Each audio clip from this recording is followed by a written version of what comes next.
Look, every developer wants the blistering speed of AI coding agents, but nobody, and I mean nobody, wants to just hand over the keys to their entire machine. Welcome to This Explainer. Today we're diving into a massive shift happening right now in software development. We're going to figure out how to unleash AI agents at absolute top speed without compromising your system security. It's super fascinating because, we've all felt that exact tension between wanting to move fast and needing to keep our local environments totally locked down. For the longest time, there's been this persistent myth in the industry that security always inevitably slows developers down. The thinking goes, you add guardrails, you add friction. But what we're looking at today completely flips that on its head. As you can see, when agents actually have true freedom, they do their best work. With the right infrastructure in place, speed and safety literally stop being a trade-off. You really can have both. All right, so here's our quick roadmap for this explainer. We'll start with the core trade-off problem, look at the before and after of Docker sandboxes, peek inside the microVM, see how YOLO mode is actually safe now, and wrap up with scaling all this via AI governance.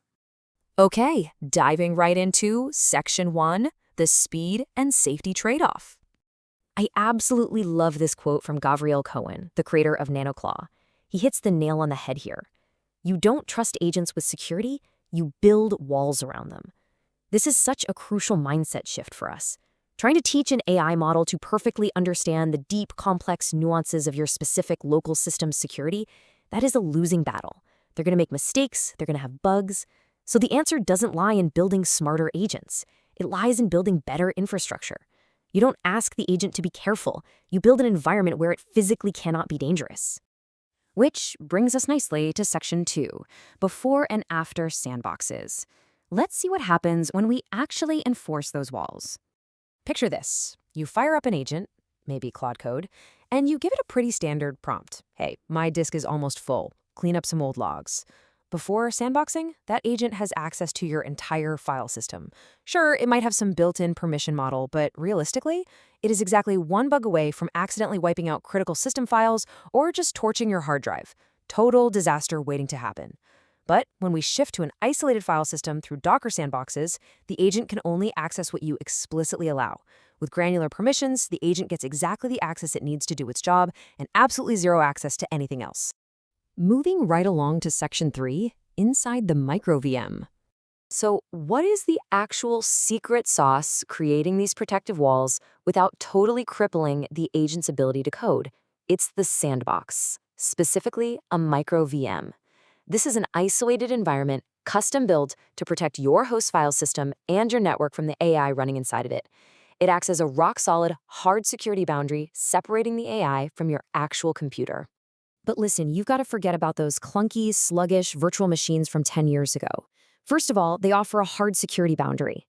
Second, they are completely disposable by default. Use it once, tear it down with a single command.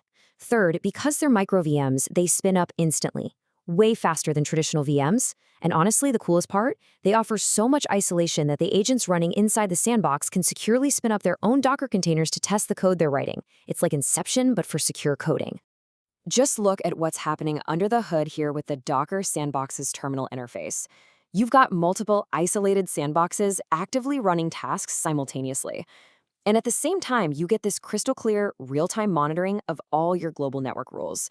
You can literally watch the agent reaching out to GitHub or an external API, and you see exactly what's being allowed and what's being blocked instantly. You have total 100% visibility. Okay, Section 4, YOLO mode made safe. This is where things get really wild and how we unlock that unhindered speed. Normally, if someone drops the phrase YOLO in software development, you run for the hills, right? It usually means pushing code blindly and just crossing your fingers. But what if I told you that in the world of secure coding agents, YOLO is actually the key to true autonomy? Seriously, Docker Sandboxes has a mode literally triggered by the flag -- dangerously skip permissions. We call it YOLO mode. It gives agents complete autonomy, bypassing all those annoying approval prompts. Normally, essential for speed, but incredibly risky. But here's the kicker. Because the agent is perfectly boxed inside that dedicated microVM we just talked about, this mode is rendered totally safe. Using these permissive, high-speed modes with total confidence is actually the default expectation here. It all works because of this triad of protection. The file system is isolated, so your personal files are safe. The network is restricted, so it can't leak data out to some random unauthorized server. And your credentials, completely hidden and protected from the agent's view. Because those three pillars are locked down at the base infrastructure level, the agent can just run wild. It can install packages, tweak configs, and execute totally unattended at maximum speed with zero manual review, while your actual computer stays completely untouched. Which brings us to our final section, Section 5, Scaling with AI Governance. Securing one single developer's laptop is awesome, but how on earth do you scale this speed and security across an entire enterprise? Enter Docker AI Governance. It takes those exact same sandbox controls that keep the individual safe and scales them up org-wide. The true beauty here is that centralized network policies and file system controls are defined exactly once by an admin and then seamlessly enforced absolutely everywhere on every single developer's machine in the company.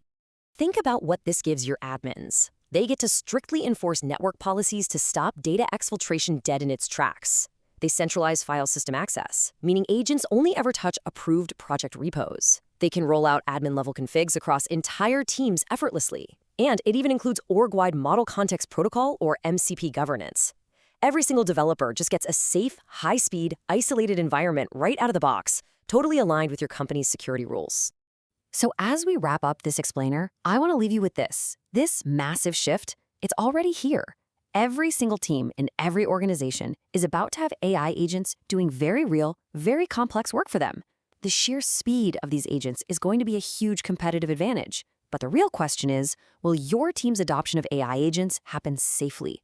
By moving security down to the infrastructure level with disposable microVMs, you finally don't have to choose between speed and safety.